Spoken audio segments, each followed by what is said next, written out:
Good morning. My name is Andrea Jenkins. I'm the president of the Minneapolis City Council. I'm going to call to order this regular meeting for Thursday, November 16th.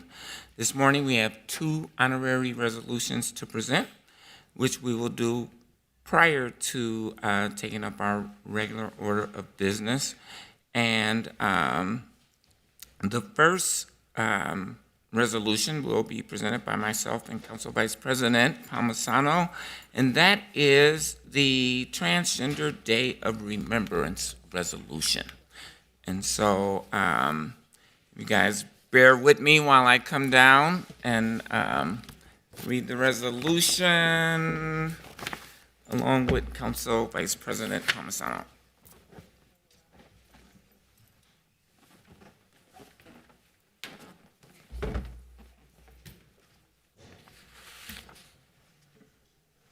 Do we have these?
Welcome, everyone.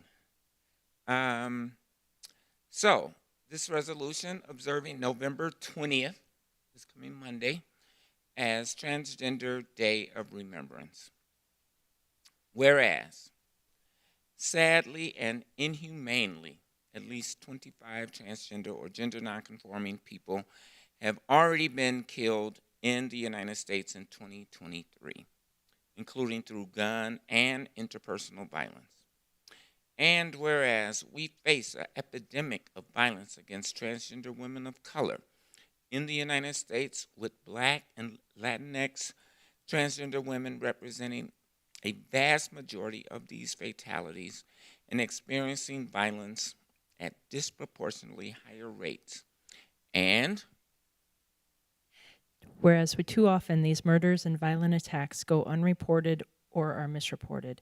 Transgender women of color face violence every day and fear turning to law enforcement for help due to furthering interactions of violence, victim blaming, stigmatization, and harmful characterization, including at least one person who died this year in an officer-involved shooting. And whereas transgender and gender nonconforming people whom we've lost in the last year due to violence perpetrated against them were neighbors, students, co-workers, friends, and family members whose lives were taken from their loved ones and from their communities. And whereas Transgender Day of Remembrance is also observed as Transgender Day of Resilience, to celebrate the resilience and power of trans and gender nonconforming people still living, fighting for their safety, and protecting each other. And whereas transgender and gender nonconforming people deserve the resources, the protections necessary to be celebrated in life and not only in death. Now, therefore, be it resolved that the mayor and city council do hereby observe November 20th, 2023 as Transgender Day of Remembrance in acknowledging and mourning the lives of transgender and gender nonconforming people we've lost in the last year due to violence, and recognize that there is much work ahead in our duties to help create a safer, more equitable city for our transgender and gender nonconforming community members. And, I guess I will just say I'm deeply proud to be a member of the transgender, gender nonconforming community, and the work continues. And I do want to say to all the young trans and gender nonconforming people, in the city of Minneapolis and throughout the United States, that we see you, we love you, and we are here to protect your right to exist as a human being. Thank you. And I do want to acknowledge our newest employee, Mars, and I'm sorry, tell me your last name? Kaminsky, as our Transgender Equity Coordinator, and offer an opportunity for a few words. Thank you very much, Council President Jenkins. As Council President Jenkins said, I'm the new Minneapolis Transgender Equity Coordinator. I'm really honored to stand beside you here today in this room with so many people that have done such monumentous and instrumental work for our community. I really look forward to continuing the work with the City Council, and I just want to emphasize that resolutions like this are very important. When we think about the ways to target transphobia and move through systemic change and reducing disparities amongst trans individuals, I really think of it as two components. One is the policy shift that needs to happen to protect people, but the other nature of it is the culture shift. And symbolic resolutions like this have a lot of meaning for that, because they do let people know that we see you, you are valued, you are beautiful, you are so worthy of everything good in this life. And symbolic resolutions like this might be exactly what somebody needs to potentially come out in their workplace, or it might be what a youth needs to go to school that day and see a bright future ahead for them. So I just want to honor and recognize the work that so many amazing leaders in our community are doing, and you are doing such critical work. And so I really look forward to working with you all in the future and advancing trans equity for the city. Thank you. Thank you, Mars. Thank you, Mars. And I know we have, like, as you mentioned, many community leaders here from Outfront, Minnesota, from Pride, and I'm not sure if anyone wants to share any further comments. Rox? Kat? Say a few words. Thank you, Kat Rohn, Executive Director for Outfront Minnesota. Honored to receive this resolution and to have the recognition here within the city of Minneapolis. One of the things that I think is most important, we're in the midst of Transgender Awareness Week here, ahead of Trans Day of Remembrance. And one of the things that I think is really critical with this is that we are talking about these issues and bringing awareness to these critical harms that are facing our community, and particularly BIPOC trans folks who have been at the heart of the violence against our communities. I think one of the key things with resolutions is that this is an acknowledgement of harm, but it's also a promise to do more, and not just in the form of a resolution, but continued investments in housing, in safety that encompasses all of our needs, in health and well-being and care and employment and all sorts of spaces. And so this resolution is a starting point. It's a space for those of you who are newer to this to acknowledge and learn about the experiences of our trans communities, and to those of you who are in the work, it's a promise to do more and to keep moving forward. So thank you for moving this forward and for your legacy of work. Thank you, Kat. Thank you all so much. Thank you, thank you. Can we get a group photo?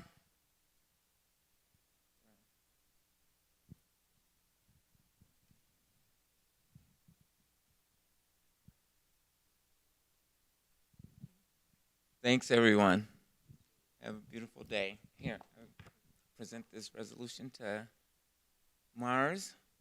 All right. And our next resolution, thank you so much.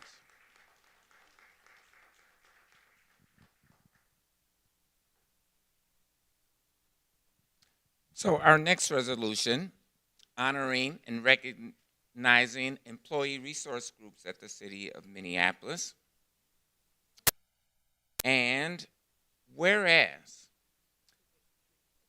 oh, I'm sorry, we should invite up our amazing employee resource group representatives. We have very many. So would folks like to come up?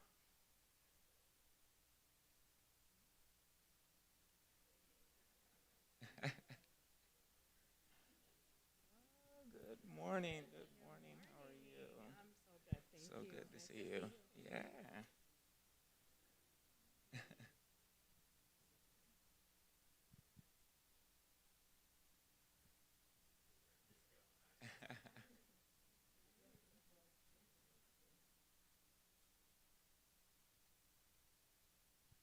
All right. So, again, this resolution is honoring and recognizing our employee resource groups here at the City of Minneapolis. And I'll start. Whereas employee resource groups, ERGs, are pivotal in championing visibility for diverse groups and serve as powerful agents of change, driving both meaningful transformations and increased engagement. And whereas the City of Minneapolis employees make up a diverse population reflecting the residents, the visitors, and business owners, these employees work to serve the community and to ensure all who come to Minneapolis are welcome. And Whereas city employees currently comprise 31.5% of employees who identify as people of color and 31.8% who identify as women. And whereas the City of Minneapolis formally started ERGs in 2017 to provide support to employees that voluntarily meet and mobilize around shared interest, characteristic, or set of experiences. And whereas the City of Minneapolis now has 7 ERGs: Minneapolis American Indian Network, Minneapolis Asian Pacific Employees, Minneapolis Black Employee Network, Military Employee Recognition, Influence, Culture, and Attitude, Sexual Orientation and Gender Identity, SOMOS, and Women of Minneapolis Employee Network. And whereas ERGs contribute to an inclusive workplace culture, fostering belonging and equity, they drive transformative conversations amongst their membership, build in professional development programming, and nurture a sense of belonging and interconnectedness for all city employees. And whereas ERGs have coordinated events to celebrate, honor, and bring awareness to the diverse cultures and identities of employees, such as but not limited to Black History Month, Women's History Month, Asian Pacific and Hawaiian Islanders Month, Latino Heritage Month, Veterans Appreciation Month, and Pride Month. And whereas ERGs have been essential in shaping city policies such as influencing and expanding the paid parental leave, acknowledgement of Juneteenth as a city holiday, and expanding the city's mental health providers for culturally specific care. And whereas through their dedicated leadership, employees leading ERG groups have devoted their time and expertise to elevate employee engagement, retention, cultivate a strong internal community, nurture inclusion, and promote diversity within our organization. Now therefore be it resolved that the mayor and city council do hereby recognize November 17th, 2023 as International Employee Resource Group Day in the city of Minneapolis, commending the ERGs for their many accomplishments and recognizing their unwavering dedication in fostering a culture of inclusivity, equity, and belonging.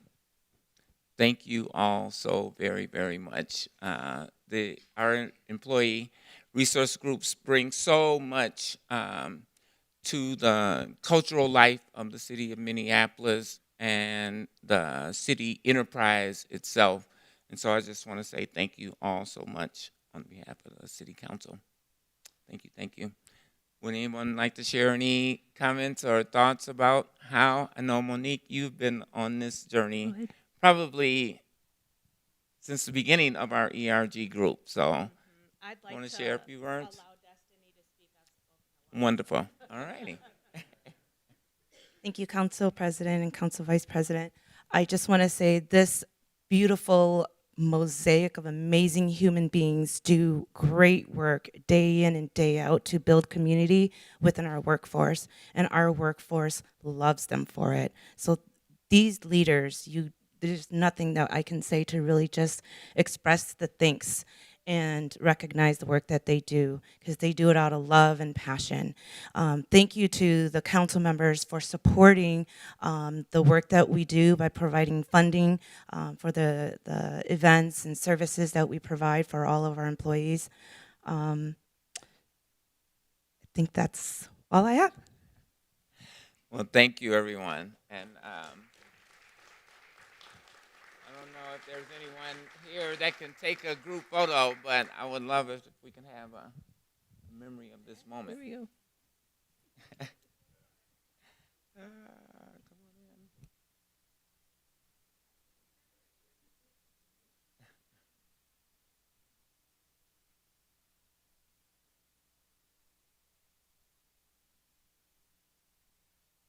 Thank you. Thanks, everyone.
All right.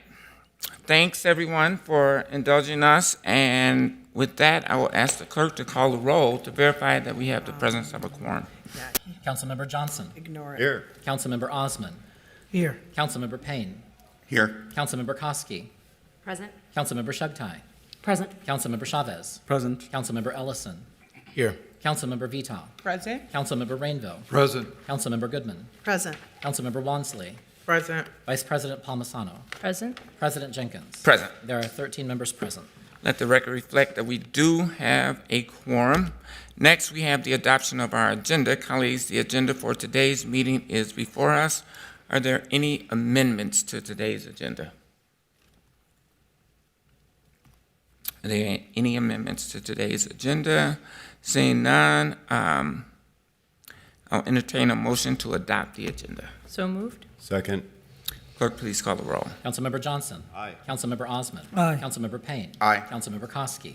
Aye. Councilmember Shugtai. Aye. Councilmember Chavez. Aye. Councilmember Ellison. Aye. Councilmember Vita. Aye. Councilmember Rainville. Aye. Councilmember Goodman. Aye. Councilmember Wansley. Aye. Vice President Palmisano. Aye. President Jenkins. Aye. There are 13 ayes. That carries and the agenda is adopted. Next item of business is the acceptance of minutes from our regular meeting of November 2nd. May I have that motion, please? So moved. Second. Clerk, please call the roll. Councilmember Johnson. Aye. Councilmember Osman. Aye. Councilmember Payne. Aye. Councilmember Koski. Aye. Councilmember Shugtai. Aye. Councilmember Chavez. Aye. Councilmember Ellison. Aye. Councilmember Vita. Aye. Councilmember Rainville. Aye. Councilmember Goodman. Aye. Councilmember Wansley. Aye. Vice President Palmisano. Aye. President Jenkins. Aye. There are 13 ayes. That carries and those minutes have been accepted. Finally, we have the referral of petitions, communications, and reports to the proper committees. May I have that motion, please? So moved. Second. Clerk, please call the roll. Councilmember Johnson. Aye. Councilmember Osman. Aye. Councilmember Payne. Aye. Councilmember Koski. Aye. Councilmember Shugtai. Aye. Councilmember Chavez. Aye. Councilmember Ellison. Aye. Councilmember Vita. Aye. Councilmember Rainville. Aye. Councilmember Goodman. Aye. Councilmember Wansley. Aye.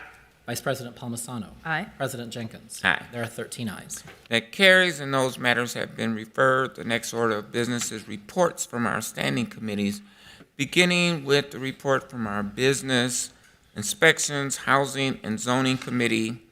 And that report will be presented by the committee's chair, Councilmember Goodman.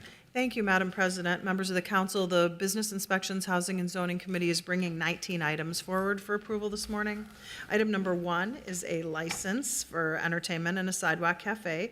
Items 2, 3, and 4 are side yard land sales.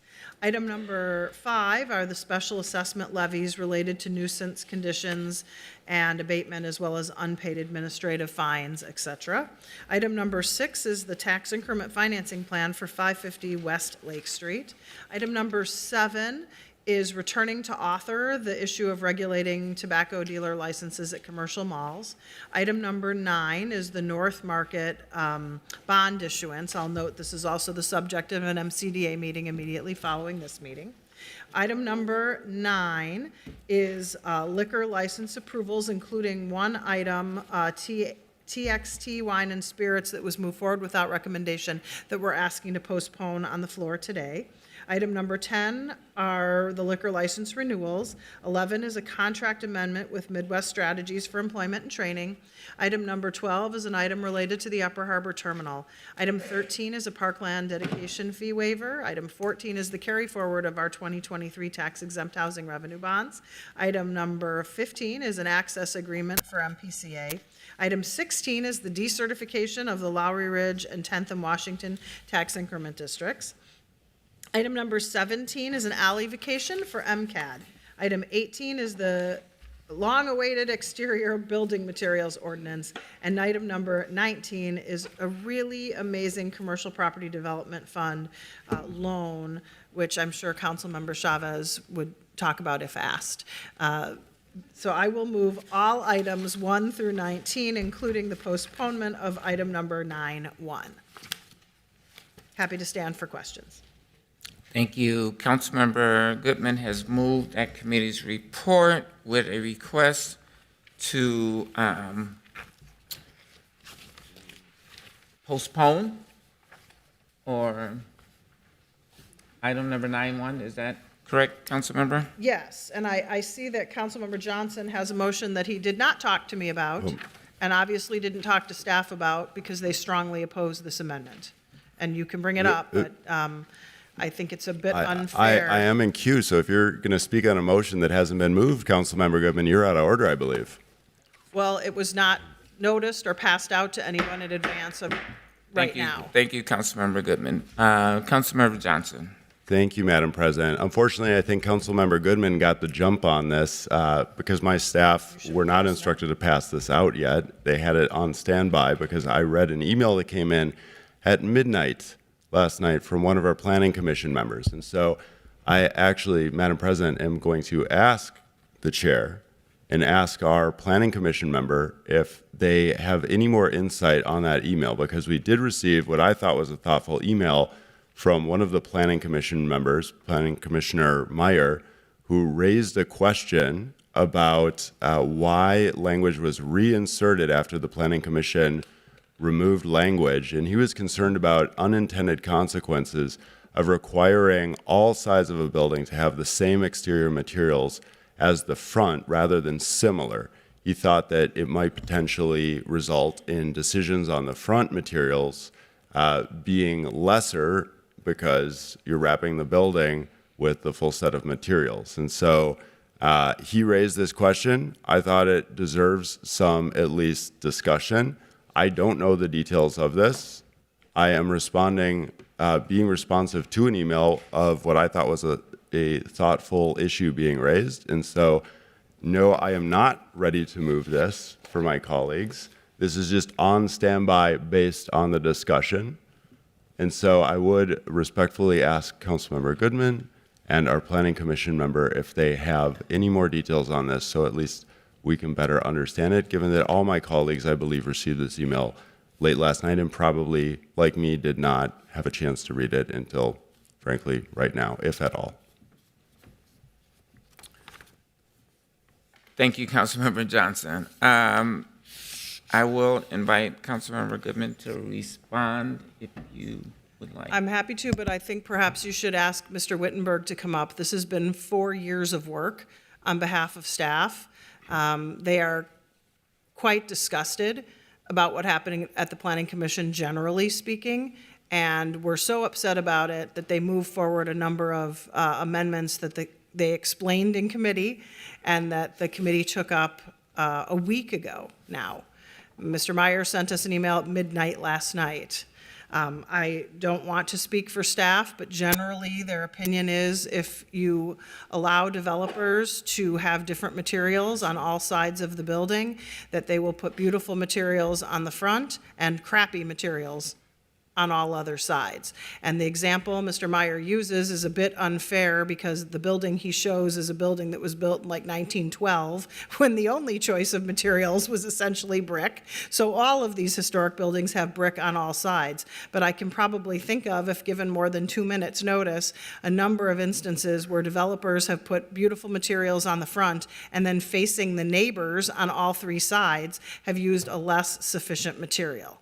So I stand with staff. I'm actually annoyed about the entire situation myself because staff went out of their way to ensure that quality building materials were used in all neighborhoods on all sides. And the building materials organizations, as well as all of the other lobbyists, watered that down to say that every material is good and equal. So now EFIS is equal to wood, is equal to brick, which the staff are pretty upset about. But we didn't want to upset that apple cart. So the only apple cart the staff upset was the one that said that you could have crappy materials on three sides of the building and nice materials on one side. That's what's going on. So I never would have aired all of this unfortunate dirty laundry but for a midnight email from one member of the Planning Commission. But apparently it's a member of the Planning Commission you think is more important than the staff and everybody else. Madam President, Madam that's President. driving motives. Madam Please, President. decorum. I agree with you. Thank you. Madam So- President, perhaps a better course of action would, if there's need for discussion on item number 18, we could separate that from the rest of the agenda, vote on the agenda that was moved. I have sent an email to the staff to ask if they could come to the chamber. I haven't had a response, but if there is need of interaction or responses from the staff, I've asked them to come so that those responses could be made. Thank you, Mr. Clerk, and we will take up the committee's report, and we will pull item number 18 if we do have staff here to speak to this item, and we can return to it at that time. So, colleagues, the item before us today is the Biz Committee report, which proposes to postpone item 9.1 and to hold over item number 18, the exterior building materials ordinance, until such time we can get some input from staff. And seeing no further discussion, Councilmember Wansley. Thank you. Just clarity again, make sure I heard this right. I know we're excluding item 18, and this is also going to be excluding item 9.1 as well. No. Oh, we're voting on the delay then too. Okay, Yes. Thank you. Any further discussion? Seeing none, clerk, please call the roll. Councilmember Johnson. Aye. Councilmember Osman. Aye. Councilmember Payne. Aye. Councilmember Koski. Aye. Councilmember Shugtai. Aye. Councilmember Chavez. Aye. Councilmember Ellison. Aye. Councilmember Vitoff. Aye on everything except 9.1. Councilmember Rainville. Aye. Councilmember Goodman. Aye. Councilmember Wansley. Aye. Vice President Palmisano. Aye. President Jenkins. Aye. There are 13 ayes on the report except for item number 9.1, which has 12 ayes and 1 nay. Thank you, and we will return to item number 18 at the end of our agenda. So that committee report passes, and our next item is the Intergovernmental Relations Committee, and that report will be presented by its chair, Councilmember Rainville.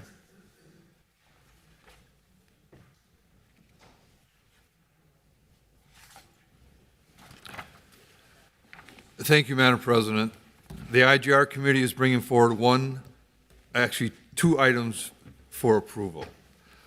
Number one, authorizing a contract amendments with Frederickson and Byron, Hilden Advocacy and Law, and Hilden Advocacy for Law and Primacy Group for legislation representative services. And item two is approving the 2024 legislative policy positions as amended. I'll move approval of this item. Councilmember Rainville has moved approval of the Intergovernmental Relations Committee report. Is there any discussion? I see Councilmember Wansley in queue. I just wanted to pull item 1.2 for a separate vote. Thank you. Councilmember Wansley has requested to take a separate vote on item 1.2. Is there any further discussion?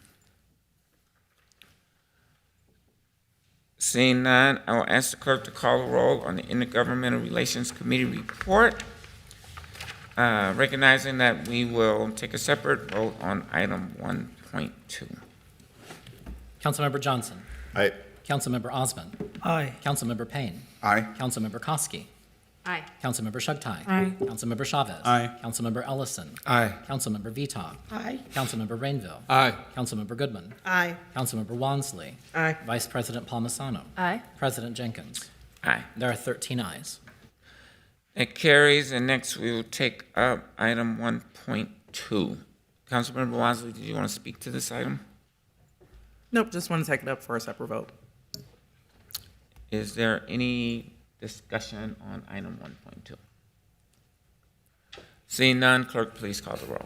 Councilmember Johnson. Aye. Councilmember Osmond. Aye. Councilmember Payne. Nay. Councilmember Koski. Aye. Councilmember Shugtai. No.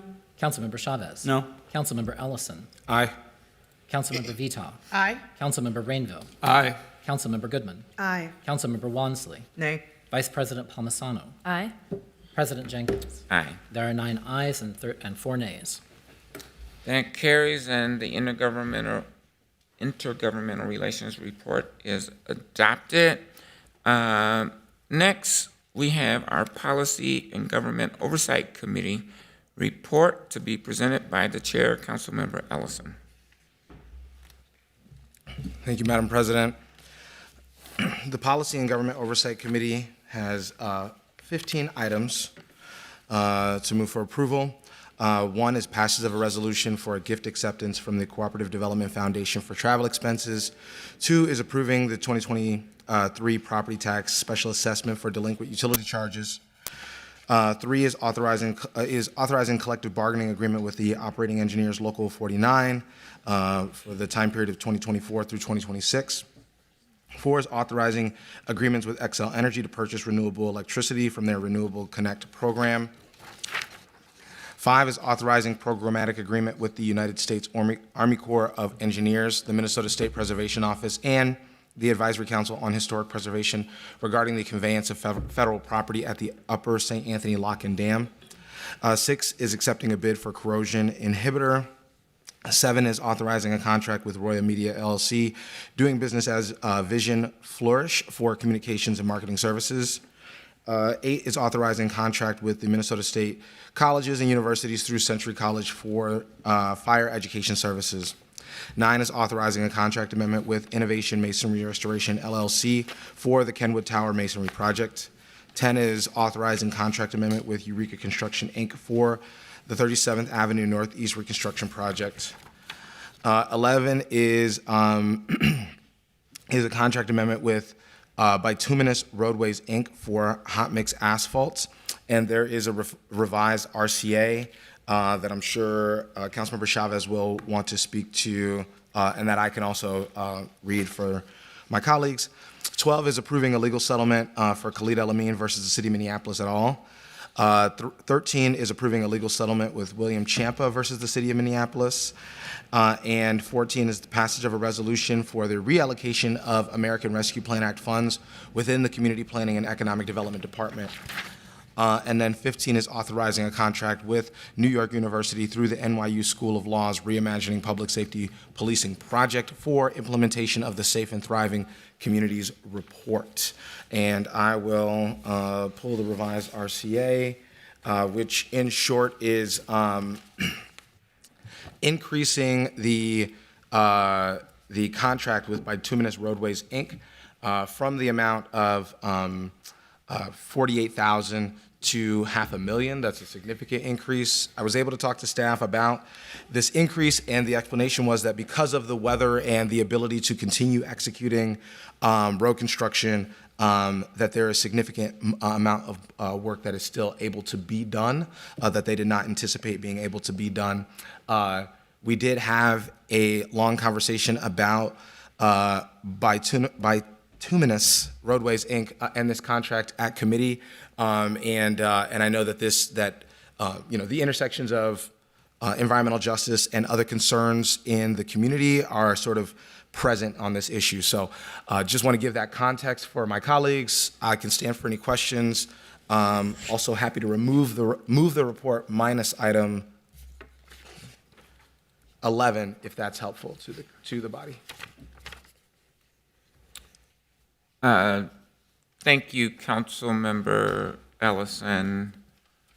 And if I understand, are you Yeah, I think there's a. requesting to My take a understanding is that separate there's vote probably. on item number 11? Yes, I think there's going to be some significant discussion on item 11, or at least a little bit of discussion on item 11, and I'm happy to move the rest of the committee minus item 11.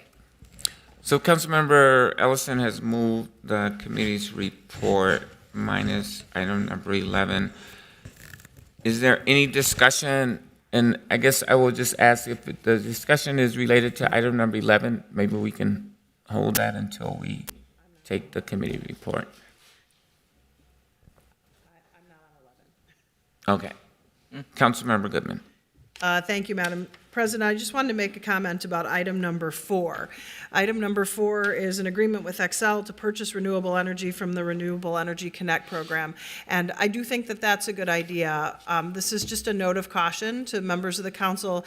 As we move forward, there was a big story today in the paper about Xcel's unwillingness to allow for additional transmission space for individuals and solar gardens to be able to access the grid.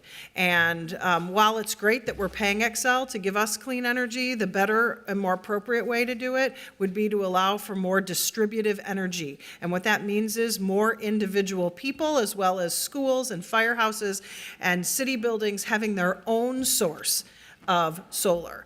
So we end up paying more to them to use the solar that they're generating. At the same time, they're keeping a lot of people out of the system by suggesting that they don't have enough transmission space for all of these solar gardens and all of these good people who are trying to add to the distribution network. And so I understand that we need to do this in order to meet our own renewable energy goal, but I want to put in a pitch for somebody other than Councilmember Chugtai and myself to stand up for the idea that distributive electric, meaning generated by individuals, schools, government buildings, is the best way to a clean energy future because it allows everybody to generate as much energy as they can on their own and not be as reliant on the utilities. And so I'd urge folks to take a look at the story in the paper this morning. We have a lot of connection issues in the city itself. It took over a year for the city's new public service building to be interconnected to the grid. And so I understand that this is very frustrating to this new industry that's creating green jobs by allowing for individuals to get involved in solar. But if Xcel will not allow them to connect to the grid, then it's a step backwards, not a step forwards. Thank you. Thank you, Councilmember Goodman. Councilmember Wansley, is your Yes, comments separate related to item number 11? No, separate. Councilmember Wansley. Thank you, Madam President. I'll also like to pull item 15. Councilmember Wansley has requested to pull item number 15. And the chair will recognize Councilmember Rainville. Thank you, Madam Chair. I just want to have a brief comment on item number 5 for my colleagues to bring them up to date. I serve on the St. Anthony Falls Heritage Board as a representative of this body. And the good news is the nonprofit group that is managing this transition from the falls, locks and dam into a more public use is a board that is majority Native and led by Shelley Buck from the Prairie Island tribe. So as we move forward on that site, we'll have a very, very strong Native presence there led by the Native community. This is a very good thing for that riverfront. Thank you. Thank you for highlighting that. It's been a long time coming in the work, so thank you. So colleagues, we are gonna take up the POGO committee report minus items number 11 and 15. Seeing no further discussion, clerk, please call the roll. Councilmember Johnson. Aye. Councilmember Osman. Aye. Councilmember Payne. Aye. Councilmember Koski. Aye. Councilmember Shugtai. Aye. Councilmember Chavez. Aye. Councilmember Ellison. Aye. Councilmember Vitaw. Aye. Councilmember Rainville. Aye. Councilmember Goodman. Aye. Councilmember Wansley. Aye. Vice President Palmisano. Aye. President Jenkins. Aye. There are 13 ayes. That carries, and next we will take up item number 11, which is the bituminous roadway item, I believe. Councilmember Chavez. Thank you, Council President Jenkins. I will not be supporting this item, especially with the recent news coming out of East Phillips and the Smith Foundry. The EPA said it found several violations of the Clean Air Act. It stated that over the last 5 years, the foundry emitted the double amount of particle pollution allowed that has led to lead emissions, which could endanger human health or the environment. This contract has caused a lot of concerns for the community I represent and is right next to this foundry. While not the same company, I want to make sure that as a city, we are ensuring that this green zone is being protected from additional potential pollution before we move forward. I hope that moving forward in the next term, we can work on our procurement process to ensure green zones are being considered moving forward. I attended a community meeting last night where Little Earth grandmas were scared for their babies, scared about the air around them. We have to make sure that we are protecting them and our neighbors. I want to be clear, I'm not accusing any company of anything, but I also do not have any data to tell me otherwise. The Sahan Journal had an article that has called these sites industrial pollution sources. So just giving my reasoning for voting no today. Thank you, Councilmember Chavez. Councilmember Ellison. Thank you, Madam President. I was conflicted about this item, especially with the increase. We deal with a lot of air quality issues on the north side as well, and we know that, at least I know that there's a growing understanding that it's not just about the impact that one industry will have, but it can be about the accumulative impact that a concentration of polluting industries will have. And so I think that, Councilmember Chavez's words are apt, and nobody is accusing bituminous of anything, but I do think that the accumulative impacts, we've got to find a way for how we assess that when we're considering these contracts. I was going to be supportive of this item at 48,000. I felt like it was, a drop in the bucket to help us finish some of this road work that we have. I understand that we do need to finish the road work that we have, but I do want to join with my colleague, Councilmember Chavez, standing up with his community, and I just wanted to explain that as well. It's a difficult issue, but understanding what it feels like when you're talking to constituents who feel like they're dealing with cumulative impacts is something that resonates with me. And I don't see this in any way. Staff has followed the procurement process. They're trying to get road work done. I think that the staff's work here is above board and legitimate, but I think that the community concerns are also legitimate. So just wanted to voice that, as this was an item that I was previously going to vote for and have changed my mind on. That's all. Thank you. Thank you, Councilmember Ellison. Is there any further discussion? Council Vice President Palmisano. Thank you, Madam Chair. I apologize that I'm coming into this a little bit late because I wasn't able to watch the POGO committee. I also know that we have tried in our procurement in the past to specifically exclude green zones, right? Things coming from our green zones, and we've been told that that's not legal, that we can't do that, but I am curious about what other kinds of things we can do. I can also appreciate that despite, this is like one of those hugely large numbers from Public Works Committee, but it is less than a 5% increase to this contract. That's something that usually our departments used to be able to do without even telling us. I appreciate that Public Works has, but I would like to understand, and I see that there's city staff in the audience, what impact this is going to have, because my understanding is that this is for the rest of this year. This isn't like something we can go out and bid. This isn't about anything next year. And I think that if we aren't buying this material, I assume somebody else is. But would you be willing, Madam Chair, to yield to a question to staff of what impact will us not moving forward with this contract have? I understand and appreciate the concerns from constituents and community. Yes, please. I would invite staff to discuss this, what the potential impacts could be. Mr. Elwood.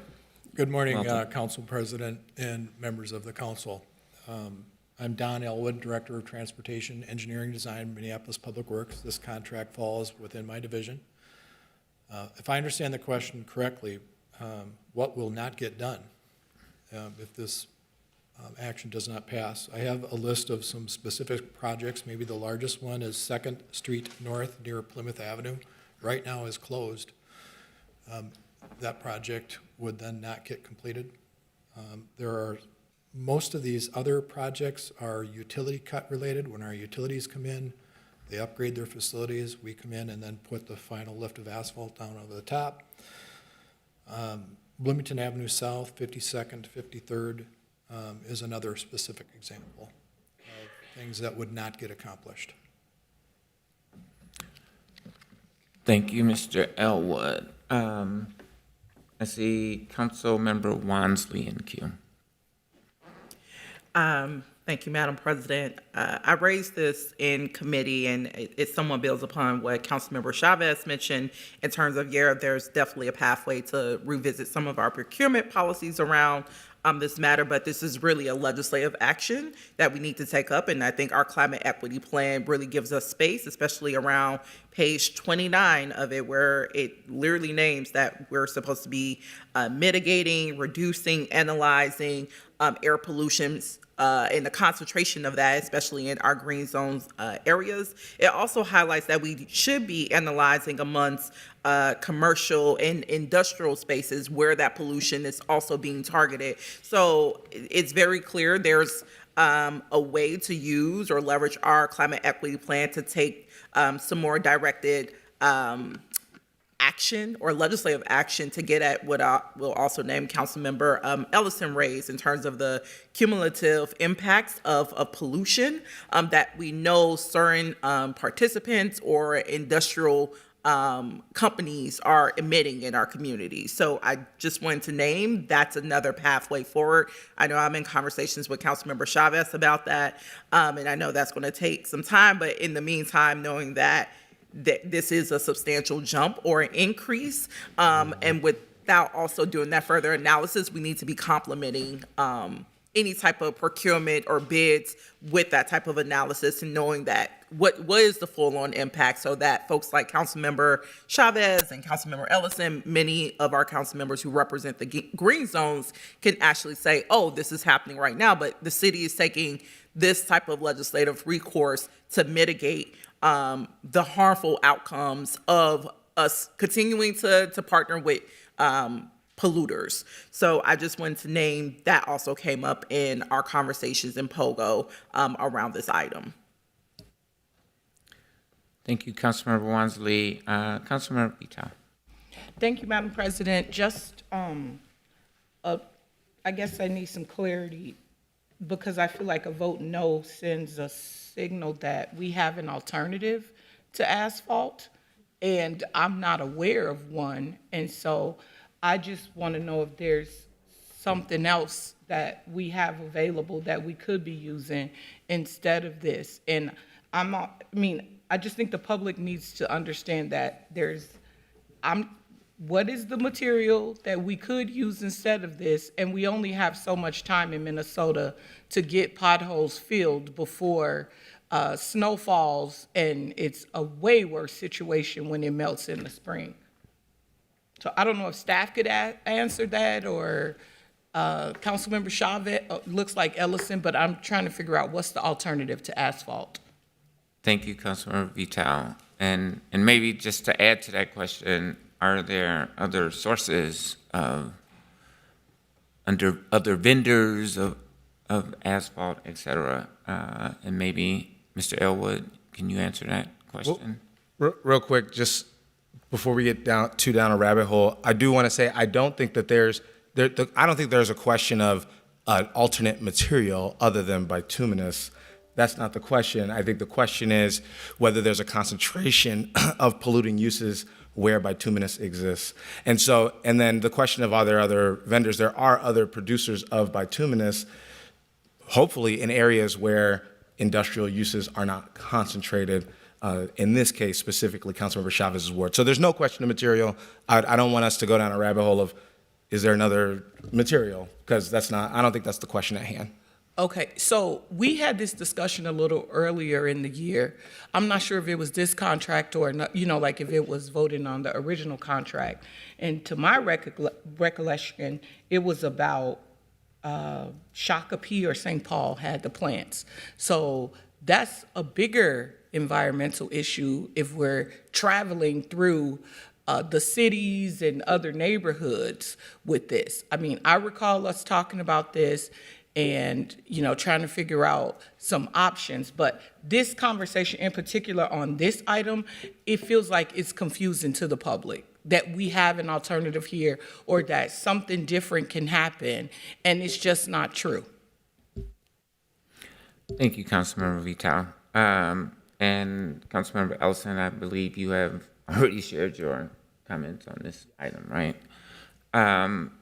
Council Vice President Palmisano. Thank you, Madam Chair. Again, I want to keep facts in this debate, and I'm concerned that even if we take this action today, that is not going to decrease the production of asphalt at this facility. And I don't know if that's an appropriate question for staff or not, but I don't think that's going to change the output of asphalt at this facility. I think that it just means somebody else is going to buy it. And I also think that we cannot purchase this elsewhere by contract. They won the bid this year, and after this year, that whole thing changes, and we can go through and try and reconfigure our procurement processes to give a lot more weight to the environmental concerns right in this community. But it is my understanding that, one, this is not going to decrease the production of asphalt in our city, and that, two, we cannot purchase this elsewhere this year. Next year, that completely changes. Thank you. Councilmember Vital. Councilmember Rainville. Thank you, Madam Chair. My speaker management's not working. Thank you, Councilmember Vital. Councilmember Chavez, this is in my ward, the area that would not get paved on 2nd Street North. It's a major route into North Minneapolis from Ward 3, so I'll be voting for this to get a job. I sympathize with you, and I agree with you 100%. The solution is to go to the state and help them get their help, just like with the roof depot, to get these polluting sources out of the neighborhood. But I want you to understand, I'm going to vote for this because it's going to be important for my ward to finish that project. As Councilmember Vitas said, if we don't pave this before the winter, it's going to be a mess in the spring. Thank you. Thank you, Councilmember Rainville. Is there any further discussion? Any further discussion on item number 11? Seeing none, clerk, please call the roll. Councilmember Johnson. Aye. Councilmember Osmond. No. Councilmember Payne. Nay. Councilmember Koski. Aye. Councilmember Shugtai. No. Councilmember Chavez. No. Councilmember Ellison. No. Councilmember Vital. Aye. Councilmember Rainville. Aye. Councilmember Goodman. Aye. Councilmember Wansley. Nay. Vice President Palmisano. Aye. President Jenkins. Aye. There are 7 ayes and 6 nays. That item carries, and now we move to item number 15. which is authorizing a contract with New York University Reimagining Public Safety Policing Project. And I believe Councilmember Wansley pulled that. Would you like to speak to this item? Yes, thank you, Madam President. I just wanted to follow up, maybe our city attorney would be the appropriate staff member to answer this question, somewhat following the trail behind procurement practices. So we did receive this public comment letter about this particular contract where we're doing a single source contract with New York University. I believe Dr. Oftelli's research organization is also going to be folded into that. But the public comment did raise this question of, are we circumventing our procurement practices in order to do this single source contract? So I at least wanted to, get clarity on that, transparency on that for the public's sake, that we're going about our procurement practices appropriately in order to pursue this contract. Council President, Councilmember Wansley, council members, we've looked at this. We think it's a legitimate basis for a single source contract. I don't know if you want any more detail than that, but we think that it's a legitimate single source. So. And that means in that pathway, we would not pursue a competitive bid process, because what they also raise is if we were to do a single source, you have to be a registered CPV. So I guess register as part of our procurement program or whatever particular program of our procurement practices, like target market. But since we're doing a single source, we're basically working around that. Legitimately so, right? There are rules around single source, and we've evaluated this and think that it qualifies for the single source. Okay. Just wanted to, have some follow-up questions on this. This might be something else to revisit with procurement next year in terms of, again, people want to show that we're using our procurement practices in bidding processes, demonstrating that we're doing it in a fair, democratic fashion, especially when we're talking about public safety items. So definitely something to keep an eye on for next year, but at least wanted to address the public comment letter that was shared with us, so thank you. Thank you, Councilmember Wansley. Is there any further discussion on item number 15? Seeing none, clerk, please call the roll. Councilmember Johnson. Aye. Councilmember Osmond. Aye. Councilmember Payne. Aye. Councilmember Koski. Aye. Councilmember Shugtai. Aye. Councilmember Chavez. Aye. Councilmember Ellison. Aye. Councilmember Vitok. Aye. Councilmember Rainville. Aye. Councilmember Goodman. Aye. Councilmember Wansley. Aye. Vice President Palmisano. Aye. President Jenkins. Aye. There are 13 ayes. That carries, and that completes our Policy and Oversight Government Committee report. Our next report is the Public Health and Safety Committee report presented by the Chair, Councilmember Vita. Thank you, Madam President. The Public Health and Safety Committee is bringing forward 6 items. Item 1 is accepting a grant from the Minnesota Department of Health to provide public health services. Item 2 is authorizing a contract with the City Match for work on the Healthy Families Community-Based Perinatal Health Initiative Project. Item 3 is authorizing a contract with Helix Health and Housing Services to provide temporary housing, substance use disorder treatment, and mental health services. Item 4 is authorizing a decrease to a contract with the Minnesota BCA for the Sexual Assault Initiative Kit Grant Program.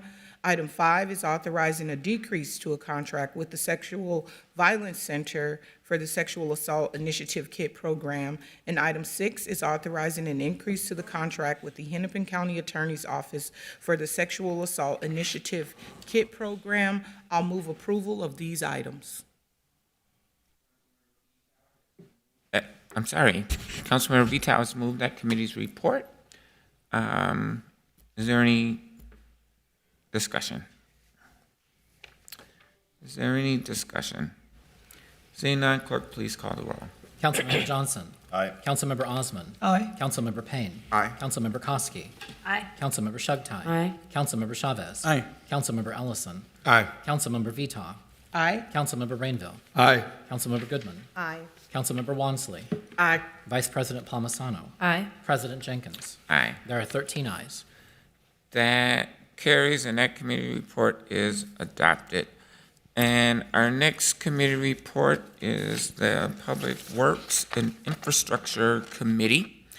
And that report will be presented by the committee's vice chair, Councilmember Chuck Tai. Thank you, Madam President. The Public Works and Infrastructure Committee is bringing forward 6 items that we will be recommending for approval. Item number 1 is authorizing license agreements with up to 3 vendors for the 2024 Shared Bike and Scooter Program. Item number 2 is authorizing the submittal of grant applications for the 2024 Metropolitan Council Regional Solicitation for federal transportation funds. Item number 3 is authorizing the submittal of a grant application to the Local Road Improvement Program for the Lowry Avenue Northeast Street Reconstruction Project, Phase 2. Item number 4 is authorizing a lease agreement with the Minneapolis Park and Recreation Board for the operation of a streetcar system on city property.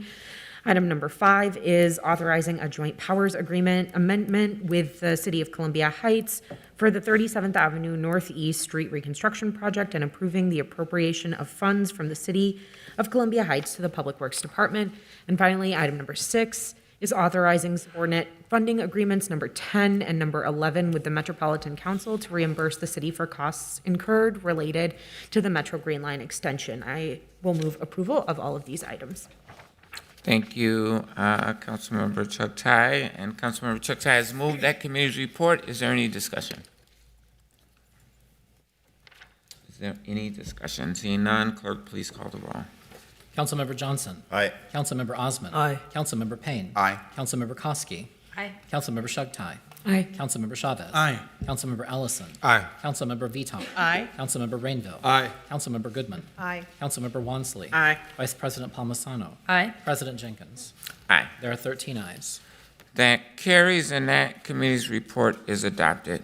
Colleagues, before we move to our next item on our agenda, I do want to return to the Biz Committee's item number 18. I believe we do now have Mr. Jason Wittenberg here, and I would invite you to approach the podium to discuss the building exterior ordinance. I believe Thank you, that's what it's Council called. President Jenkins. Sorry I wasn't immediately available. I made it over as quickly as I could. Thank you. And I'm very familiar much. with the issue. I did respond to Commissioner Meyer personally, kind of point-by-point basis. I'll talk about a few of those issues here. First, the procedural question. There was a question about why the language was, quote, put back in to the version that's in front of you. The practice for items that come through the City Planning Commission is that the version that's centered in front of you is the staff recommended version. You certainly have the Planning Commission's recommendations all in front of you, but it's the staff recommendation that is primarily up for your consideration, so that's why that language was there in front of you. Second, we had concerns about how vague the language would be under Commissioner Meyer's proposal to eliminate the second sentence from that provision. Commissioner Meyer suggested that we use language directly from Minneapolis 2040 about compatibility related of materials on all sides. That language is vague and is sufficient for a policy document like Minneapolis 2040, but is, in our estimation, insufficient for an ordinance where we expect consistent interpretation among staff, among architects, developers, et cetera. So we think that second part that talks about consistent materials on all sides is critical. I guess the final point I would make is that we received a lot of public testimony about the materials ordinance generally. I don't believe there was a single piece of testimony that spoke to concerns about this staff language that Commissioner Meyer is asking you to remove. In fact, we spoke with developers, both affordable and market rate developers, and they simply consider this a best practice to consistently design a building on all sides. It's not something that's generally controversial. And along those lines, in Minneapolis 2040, of course, we're now expecting that many of our residents will accept larger buildings constructed next to them, and it's not going to be any easier to gain that acceptance if high-quality materials are focused on the front of a building with lesser quality materials facing those residents. With that, I'd be happy to answer any other questions that the council has. Thank you, Mr. Wittenberg. And I see in queue, Councilmember Johnson. Thank you, Madam President, and I appreciate you being here, Mr. Wittenberg, to answer any questions. And I'll note that on multiple items, colleagues have been able to raise questions and ask questions of staff, and those have remained civil as well. So I hope that that is the case with this as well. Mr. Wittenberg, how many other amendments did the Planning Commission make to this item? They removed originally that language 9-0, as I understand it. Are there other amendments that they also made which were not before us today that they had? And if so, how many? President Jenkins, Councilmember Johnson, there were a handful of amendments recommended by the commission. Essentially, in staff's estimation, the amendments diluted much of the ordinance to an extent that we recommended that much of that just be eliminated altogether. And we focused on a few pieces that were largely non-controversial and have advanced those in front of the council. Thank you. And when this was in committee, can you just help me understand the process when there's a divergence between what the Planning Commission amends and then what staff are bringing forward and it's in front of committee? Is there a presentation on those differences and a discussion on those differences that happens? Sure, Councilmember Johnson. The amendments recommended by the Planning Commission, of course, are in the packets. I offered for the committee to review those in detail. I wasn't taken up on that offer, but. And when you say you offered, is that in like agenda setting to the? Right in committee, I made that offer to go through in gotcha, detail the Planning Commission's recommendations. Gotcha, thank you. And then if I generally understand, at least for this commissioner's concerns that is being raised, is the concern that if let's say with his language proposal, the front of the building might be, I'm just going to throw out an arbitrary, grade A material, but then we might end up with grade C around the sides of the building under his proposed change. So A in the front, C around the sides. And if we were to go with, and his concern would probably be if we were to go with this version, that we'd end up with grade B material in the front and B around the sides. Is that generally a fair interpretation? I think trying to understand it. That's a fair interpretation, but again, the language that that the commission had recommended is so vague that I guess everyone could interpret differently what compatibility means. Some people might interpret that to mean that it has to be the same material on all sides. Some people might think that the front of the building could be brick and the sides could be metal, for example. Our strong preference is to clarify what we mean by compatibility. Thank you. And then with my understanding of at least the intent being raised here is that they would be similar materials. It sounds like the primary concern is really vagueness of this, or at least that's what's been, at least what I'm interpreting. Do you see, is there any way to try to address where there can be the appropriate level of detail in here that we could not, that we could avoid seeing a watering down of the quality in the front of buildings, and also avoid, I know there's this concern raised too around the impacts to affordability and the overall cost, but I'm just curious your take on it. Is there a solution to this? Councilmember Johnson, in our mind, the language that's in front of you is the solution to address that. Again, I think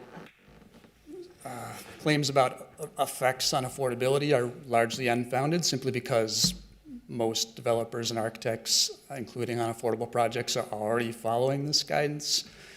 So it's hard to say that it would have an effect when it's already really being followed in most instances. Thank you. I really appreciate those, and I'll just add a comment on here. I appreciate all the work of staff. I know you're very detail-oriented on this, and I respect all of that work as well, and I also respect the work of our Planning Commission members who stay very late into the night doing this work, and so when we talk about them, I think it's important to make sure we're respectful of that commitment as well, that we have asked them to do and appointed them in many cases to do that work. Thank you. And by the way, that comment has nothing to do with you, Mr. Wittenberg. You've been nothing but respectful when talking about them, so I appreciate that. Thank you, Councilmember Johnson. Is there any further discussion? Any further discussion on item number 18 from the Biz Committee report? Seeing none, I will now ask the clerk to call the roll. Councilmember Johnson. Aye. Councilmember Osman. Aye. Councilmember Payne. Aye. Councilmember Koski. Aye. Councilmember Shugtai. Aye. Councilmember Chavez. Aye. Councilmember Ellison. Aye. Councilmember Vital. Aye. Councilmember Rainville. Aye. Councilmember Goodman. Aye. Councilmember Wansley. Aye. Vice President Palmisano. Aye. President Jenkins. Aye. There are 13 ayes. That carries, and that completes the Biz Committee report. Thank you, Mr. Wittenberg, for making the trek over here. And colleagues, next order of business is the notice of ordinance introductions. And there is one notice by Councilmember Wansley to amend Title 12, the Housing Code, to amend provisions related to vacant building registration. That notice is hereby given, and no further action is required at this time. Next, we have the introduction. Madam President. I'm sorry. Councilmember Wansley. Thank you, Madam President. Really excited to give notice for this ordinance change. I just wanted to provide a quick high-level overview of what it's about. Last year, numerous residents reached out to my office expressing frustration with vacant buildings and the impacts in our communities that, those vacant buildings hold. They've shared that, vacant buildings hurt the vibrancy and safety of our commercial corridors, and how residential vacancy is a huge missed opportunity to address our housing crisis. Since then, residents have continued to organize around specific vacant commercial properties and have formed a coalition supporting fees on chronic residential vacancies. So, inspired by a lot of the active organizing from those constituents, I authored a legislative directive to look at how the city could improve the current system for tracking vacant properties and incentivizing landlords to activate them. And thanks to that directive, it's now clear that there is immediate action that council can pursue to increase financial penalties on landlords who keep their properties vacant for excessive periods of time. So I really look forward to working with my colleagues on bringing forward a policy next year. It's just one of many that I hope we can collaborate on in partnership with our residents and city staff to ensure that we're activating our existing housing units and commercial properties for the maximum benefit for our communities and residents. So just wanted to provide more information about that. Thank you, Councilmember. Councilmember Goodman.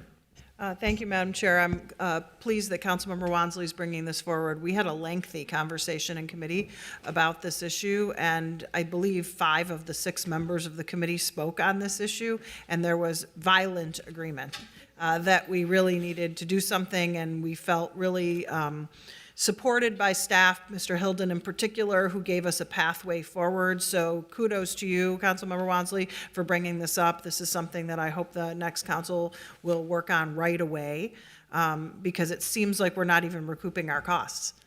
And that's kind of the key issue here. I gave an example in my ward, and I know everyone has one, so I just wanted to say, we did have a lengthy discussion because in our committee we have a lot of items, and we often have lengthy discussions about all sorts of topics, and this one was like a half an hour. And so I'm just thrilled that you were able to get something moving so quickly. Thank you.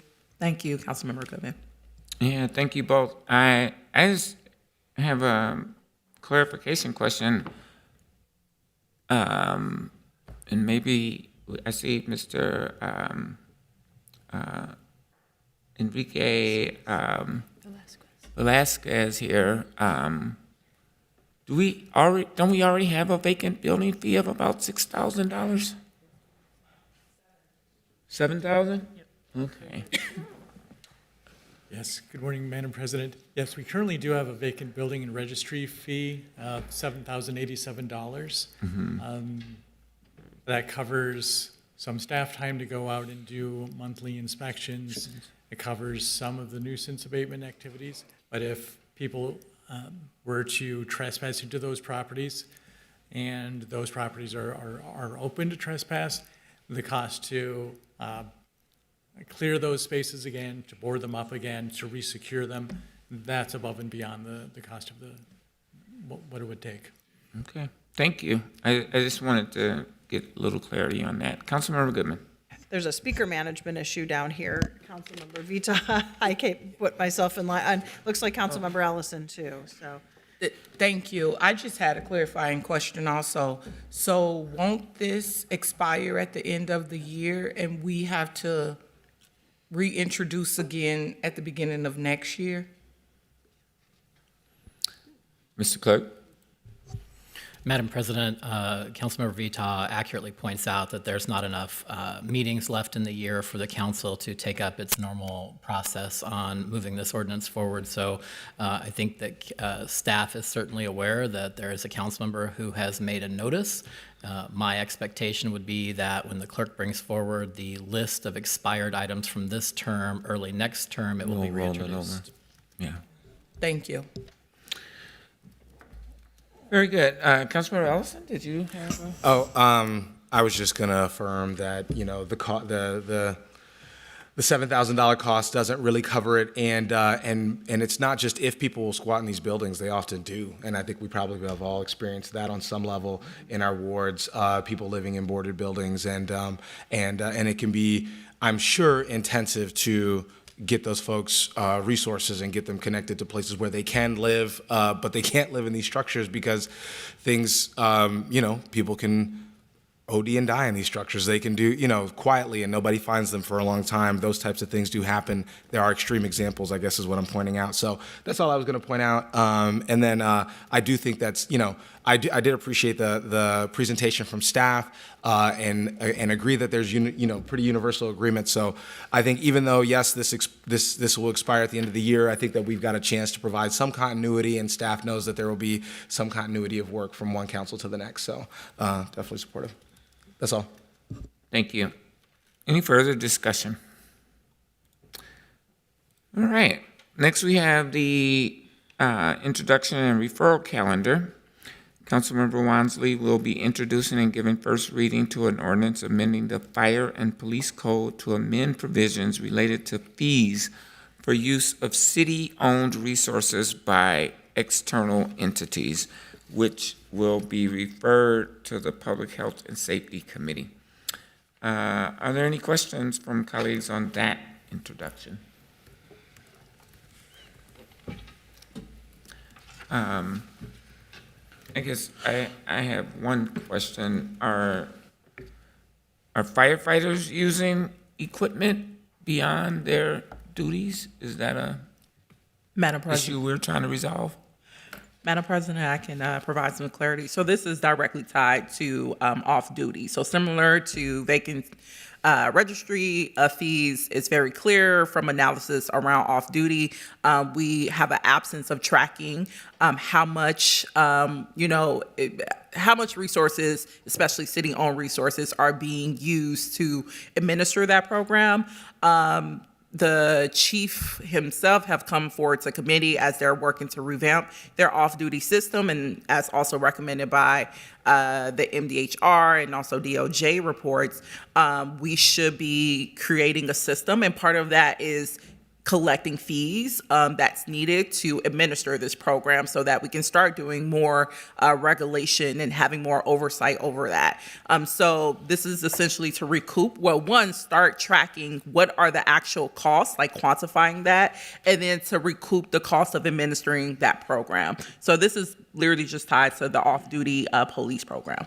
No, thank you. And the fire kind of threw me off, so thank you. Seeing no further questions or comments, clerk, please call the roll. Councilmember Johnson. Aye. Councilmember Osman. Aye. Councilmember Payne. Aye. Councilmember Koski. Aye. Councilmember Shugtai. Aye. Councilmember Chavez. Aye. Councilmember Ellison. Aye. Councilmember Vita. Aye. Councilmember Rainville. Aye. Councilmember Goodman. Aye. Councilmember Wansley. Vice President Palmisano. Aye. President Jenkins. Aye. There are 13 ayes. That carries, and the ordinance is referred to the Public Health and Safety Committee in the next cycle. The next order of business is resolutions. We have 2 honorary resolutions that were read at the beginning of the meeting. Are there any further comments from my colleagues regarding those resolutions? I will just note that Monday, November 20th is Transgender Day of Remembrance. And seeing no further comments, I'll entertain a motion to adopt those resolutions. So moved. Second. Clerk, please call the roll. Councilmember Johnson. Aye. Councilmember Osman. Aye. Councilmember Payne. Aye. Councilmember Koski. Aye. Councilmember Shugtai. Aye. Councilmember Chavez. Aye. Councilmember Ellison. Aye. Councilmember Vita. Aye. Councilmember Rainville. Aye. Councilmember Goodman. Aye. Councilmember Wansley. Aye. Vice President Palmisano. Aye. President Jenkins. Aye. There are 13 ayes. That carries, and those resolutions have been adopted. Under new business, we have 3 items. The first relates to declaring a vacancy in Ward 12. And I will recognize the clerk, Mr. Carl, to explain the proposed resolution before us, along with next steps. Thank you, Madam President. As everyone is aware, this past Tuesday, November 7th, the voters of Minneapolis chose their representatives to serve on City Council in the next 2-year term, which covers the years 2024 and 2025. The city's canvassing board certified the results of that election this week, and at that time, Maureen Chowdhury was declared the winner of the Ward 12 seat on the City Council. And on Tuesday, Councilmember Johnson submitted his resignation, as this body is aware, as provided in the city charter. So this is a bit of an unusual process. In the event of an early resignation, as provided in Section 8.2 G1A of the charter, the council must determine that a vacancy exists in that seat before we move further. So accordingly, staff have prepared a resolution that makes that finding of a vacancy. That then allows councilmember-elect to opt to swear in early to complete the unexpired portion of the current term. The resolution also would direct the city clerk to coordinate the transition between Councilmember Johnson, Councilmember-elect Chowdhury. I have been in contact with the Councilmember-elect. We are arranging for her transition into the Ward 12 seat this coming week. Councilmember Johnson has indicated his resignation becomes effective at noon on Tuesday next week, November 21st. Councilmember-elect Chowdhury would assume the office at that time. Relatedly, of course, in terms of next steps, Council President, we have the formal transition of the entire City Council for its 2024-2025 term that will occur at the end of this year. Under City Charter, the new council will be sworn into office on Monday, January 1st. Appreciate that it's a holiday, at which time we will administer the oath to all 13 council members, which does include Councilmember Chowdhury for the next term. We further anticipate that the next council will conduct its organizational meeting then the following week on Monday, January 8th, and details about all of those next steps would be finalized and shared in the coming weeks as they're finalized. I'm sure Councilmember Johnson may wish to make some farewell comments today, although I will also note it is by long-standing tradition that the council honors and recognizes departing council members at its final meeting of the year. And we would, of course, expect to see Councilmember Johnson at that time. And thank you, Mr. Clerk. And certainly will recognize Councilmember Johnson if he so chooses. However, at this point, we have Councilmember Chavez in queue.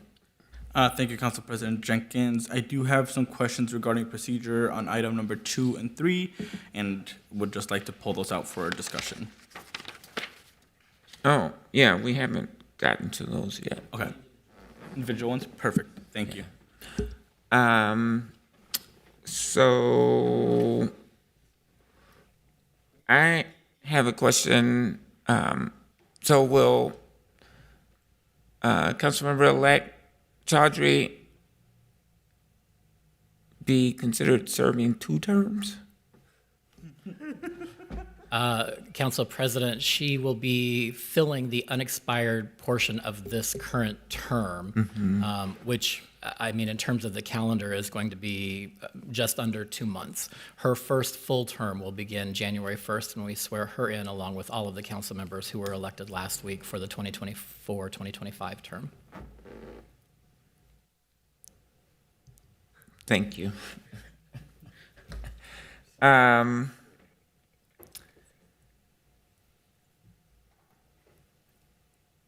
Councilmember Johnson. Thank you, Madam President. I was going to save most of mine. I will save most of my farewell remarks for that final meeting of the year when we do the honorary resolutions and such. But just to give some color on this declaration of vacancy, after serving 10 years on this body, I reached a point of needing to figure out what was next, which all of you will someday have to do. You know, for my colleagues reelected, hopefully not for a while, but you can't always perfectly time these things. And I feel really blessed to have found my next role. And it is something I started on October 10th and absolutely love. And I also feel blessed to have been in this position as well over the last 10 years. It's been just truly an honor and a pleasure. And part of that has been getting to know all of you as well. And, you know, it was on my mind when figuring out this transition of ultimately how best to serve the Ward 12 constituents given these circumstances. And we can't always time everything perfectly in life, and that was one of these cases here with my new role. But over the past month and 6 days, somewhere around there, I've been wearing 2 hats and continuing to serve the people of Ward 12. And the people of Ward 12 knew this going into Election Day, and they chose a successor who is ready to go on day one, who you all know, who has experience here at City Hall. And I'm excited for Councilmember Chowdhury to start. And she's excited too, and she's ready. And if she wasn't ready to do this, if she wasn't interested in doing this, I would have found a way to continue on until the end of the year. But I do truly believe this is in the best interest of the people of Ward 12. They have continuity of representation all throughout, and I know Councilmember Chowdhury is ready, Councilmember-elect Chowdhury is ready to go, and she has my full confidence and support as well in that. And like I said, I'll save most of my comments for that honorary resolution, but I do just have to say thank you to my staff that have just been so incredible throughout the years. Kate and Claire, Suzanne, Dylan, Ilhan, to the clerks team, to our folks who are in video, everybody, you know, our department leaders and heads, my colleagues, my family. This job is so tough. It's so stressful, and so much falls on them, and they have to pick it up when this job calls. So it's a shared service in that regard. And especially a thank you to the people of Ward 12 for entrusting me with this role.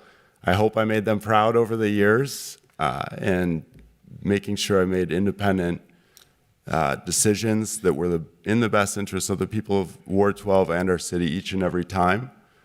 Even though that didn't always earn me praise or love or those sort of things. And I wish them all the best, and I wish Councilmember-elect Chowdhury all the best, and I wish you all the best, and our city all the best in the years to come. Thank you, Councilmember Johnson, and you know, I think I can say on behalf of the council, we wish you all the best as well. Thank you so much for your 10 years of service to this city and to the residents of Ward 12. And as you noted, it's not just you. It's our families, our friends who also join us for this incredibly challenging ride. So thank you, sir, and we'll be looking forward to more comments from you at our last council meeting, and opportunity to recognize our outgoing council members as is custom. And so I will move that item under today's new business and ask for a second. Second. Are there any other questions or colleagues, from my colleagues on that motion? Seeing none, clerk, please call the roll. Councilmember Johnson. Aye. Councilmember Osman. Aye. Councilmember Payne. Aye. Councilmember Koski. Aye. Councilmember Shughtai. Aye. Councilmember Chavez. Aye. Councilmember Ellison. Aye. Councilmember Vitaw. Aye. Councilmember Rainville. Aye. Councilmember Goodman. Aye. Councilmember Wansley. Aye. Vice President Palmisano. Aye. President Jenkins. Aye. There are 13 ayes. That carries, and that resolution is adopted. Next, we received the mayor's nomination for Eric Hansen to the appointed position of Director of Community Planning and Economic Development. I will move to refer that nomination to the Business Inspections, Housing, and Zoning Committee with a public hearing to be held at their next meeting on November 28th, 2023. May I have a second to that motion? Are there any questions or comments from my colleagues? Councilmember Chavez. Thank you, Council President Jenkins. I just have a few questions for the clerk. This is regarding item number 2, but it's the same for item number 3 when we get there. Can you just walk us through the standard process for these appointments? I'm just a little confused with these items. Don't we usually just refer them to committee? And would just like to get more background on that. Madam President, Councilmember Chavez, the standard process that would be dictated under the council's adopted rules are that matters are referred to the proper committees for their consideration, which would include at the committee level the setting of a public hearing in a future cycle so that the business is taken up. And so under a standard process, today's action is to refer to the proper committee this nomination for this position. The committee would then, at its meeting, set the public hearing, usually in the next cycle, at which time they would conduct the public hearing. After the public hearing is closed, they would finalize their action and a report back to the full council, and the council would take action in response to the committee's recommendation. That's the standard process. There is what I'll call, for lack of a formal term, an expedited process whereby the council, as it makes a referral, can also set the date for the public hearing. And in fact, that expedited process is the process that tends to be used more frequently and more often than the default or standard process. So setting the public hearing at the time of making the referral is not uncommon, but is an exception to the standard process that would normally be dictated under the rules. Thank you. Oh, We're good. Councilmember Payne. Thank you, Madam President. I'm actually a little bit concerned about just in terms of, consideration for our new colleagues coming on board and them having an opportunity to meet these really important appointments before being able to vote on it. I feel like we ought to follow our standard process here, and if that bleeds us into the next term, that's probably an ideal outcome, because I would love, out of respect for our new colleagues, for them to have an opportunity to weigh in. Thank you, Councilmember Payne. Councilmember Goodman. Thank you, Madam Chair. Mr. Hansen has been ably serving as the interim CPED director for the better part of 6 months. He has been doing 2 jobs, actually, the economic development director job and the director job. We had a lengthy external process where he competed against a number of people. I sat in on some of the interviews, and he rose to the top. And the next council does not meet until the end of January. And so I have very strong feelings about getting him in place as soon as we can. And it was a delay in the interview process. Otherwise, we made him go through a completely legitimate and rough process of interviewing along with like 5 other people. It started at 20 people, moved down to 5. I will note that every single seat is the same, except for mine and Councilmember Johnson's, of which Councilmember Johnson is leaving, and so Councilmember Chowdhury will be here. So I don't understand this. We need to have all these people who won't know anything about anything. I'm happy to brief Councilmember Cashman, Councilmember-elect Cashman, should that be required. I'm speaking specifically to the CPED nomination, which we have scheduled for the 28th, and I think we should definitely move forward with that. Thank you, Councilmember Goodman. Councilmember Payne.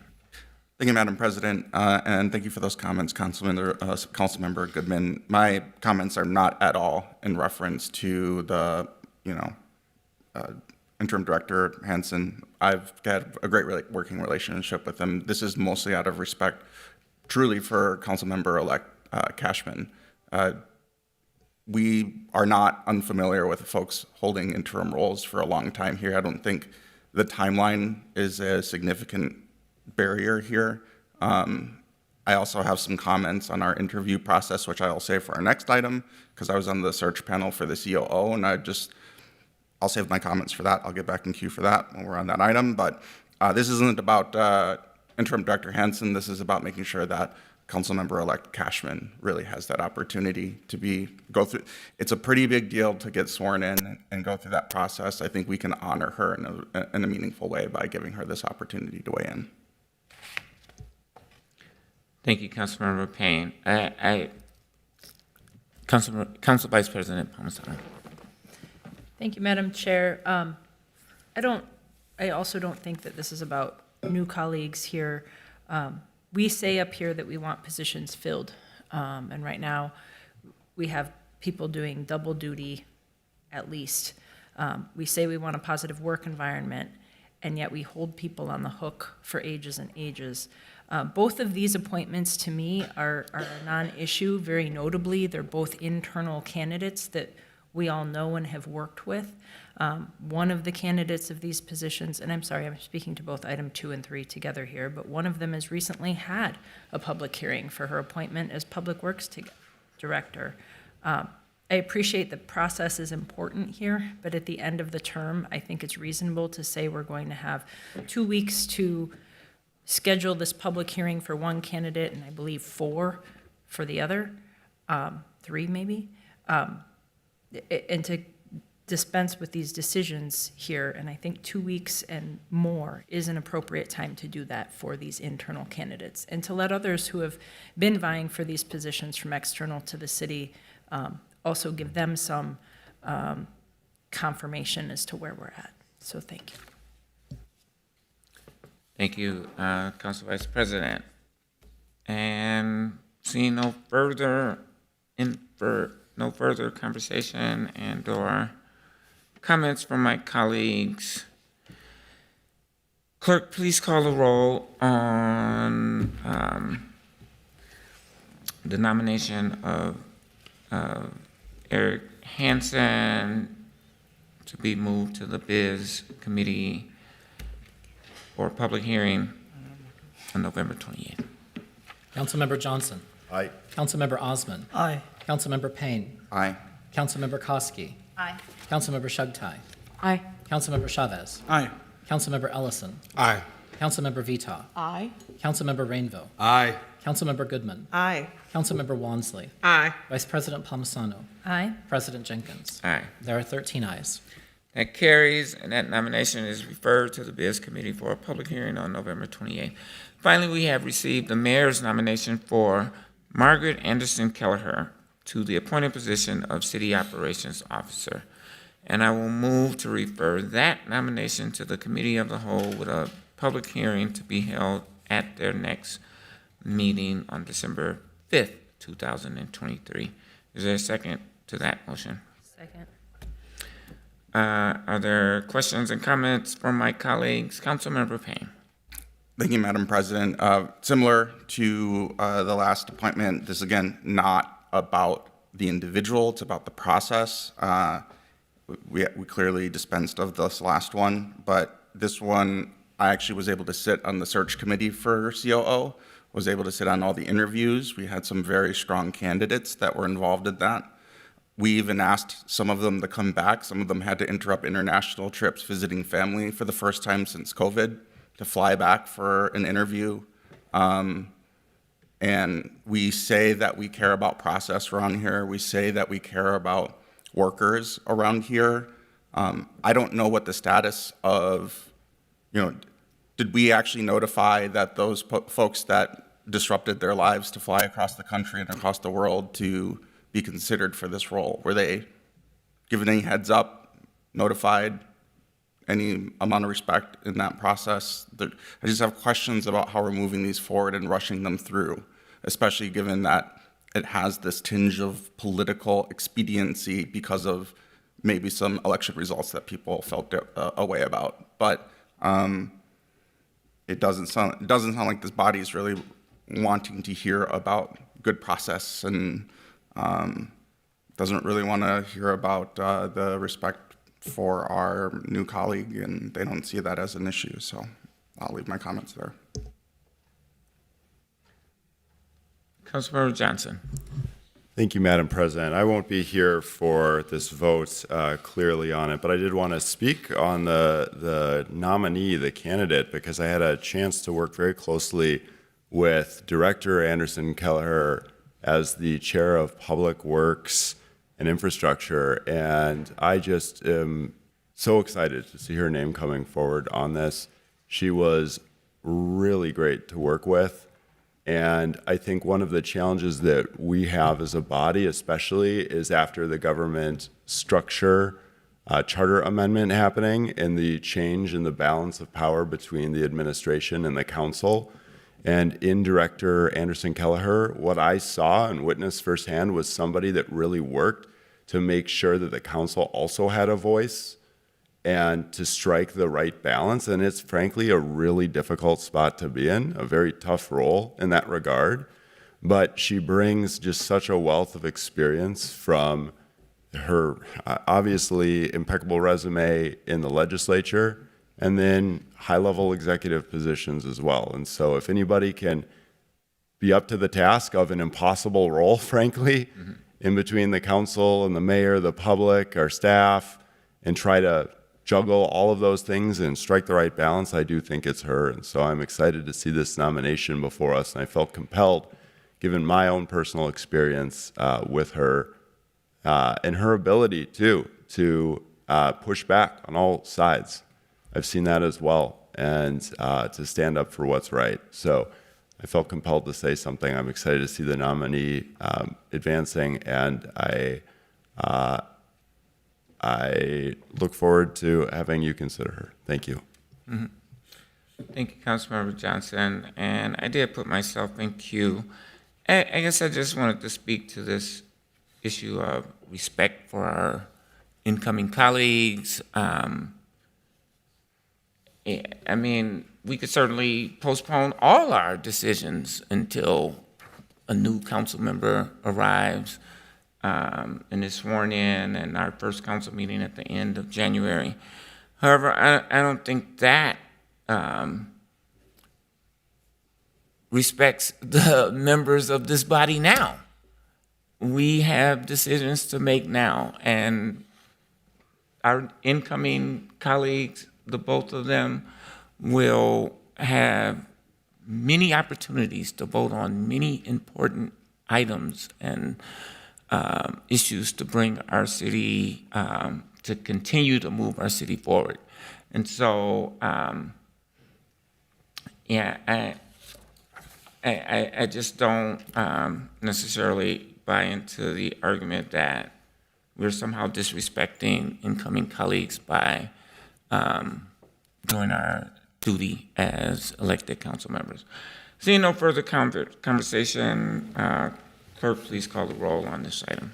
Councilmember Johnson. Aye. Councilmember Osman. Aye. Councilmember Payne. Aye. Councilmember Koski. Aye.